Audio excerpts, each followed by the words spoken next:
I was deluged by emails and phone calls. Are we really being poisoned by oxalates? That's what the worried people wanted to know. Well, where did they get this idea? Apparently, there had been an interview on a radio station that suggested that oxalates were poisonous.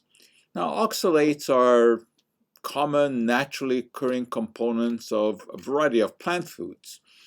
And the allegation was that these were responsible for a host of ailments. Who was being interviewed? Turned out to be one Sally K. Norton, who describes herself as a vitality coach and health consultant. Well, that right away raises my eyebrows, because this calling doesn't exactly smack of scientific expertise.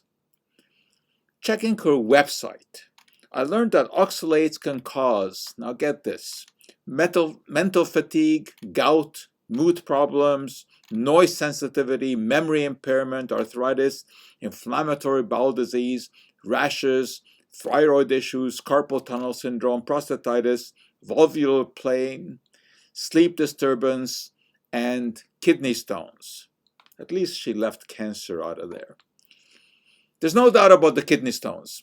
About 80% of all kidney stones are composed of calcium oxalate, and people who have a propensity for such stones do benefit from a low-oxalate diet. It's not a simple diet, because it means that you have to avoid beans and beets and berries and nuts, oranges, soy products, spinach, wheat bran, chocolate, coffee, tea, and even beer. Kidney stones can be extremely painful, so a low-oxalate diet may be worth following, even though it is difficult for people who have experienced a kidney stone. However, as far as the other conditions listed, there's just no compelling evidence that avoiding oxalates is of any benefit. So what rationale does Ms. Norton provide? Her own anecdotes. It seems she suffered from a variety of ailments that include foot pain, backache, thyroid problems, sinus infections, inflammatory bowel disease, and sleep deprivation. She went to all kinds of doctors, she took all kinds of drugs. These were of no help. And then she hit upon the low-oxalate diet. And whoosh, as if by magic, her problems were gone. Oxalate-free advocacy. Here we come. Obviously, it's hard to know what to make of such a case, except that it is anecdotal, and it does not prove that eliminating oxalates was the solution. The scientific literature, which of course is what we abide by, offers no corroborative evidence.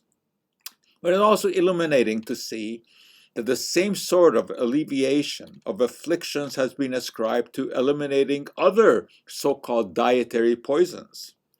Like Norton, others claim that their problems disappeared when they excluded lectins, or aspartame, or MSG, or gluten, or dairy, or nightshade vegetables, or sugar, or even mattresses with coils that are made of metal. Alternatively, they were cured by gulping kombucha, or goji berries, or royal jelly, or Tahitian noni juice. Of course, it's certainly possible to have adverse reactions to specific foods. If you're lactose intolerant, you avoid lactose. If you have celiac disease, you scrupulously avoid gluten. If you have phenylketonuria, you of course stay away from aspartame because it contains phenylalanine. And yes, if you suffer from calcium oxalate kidney stones, you avoid oxalates. But avoiding healthy foods like dark green vegetables, berries, and nuts on someone's whim that oxalates are undermining our health is just, what can I say, nuts. Oh, and why was Sally being interviewed? Oh yeah, she's got a book coming out. It's called Toxic Superfoods, subtitled How Oxalate Overload is Making You Sick. I think reading that book may make me sick. And that for today is our Cup of Joe.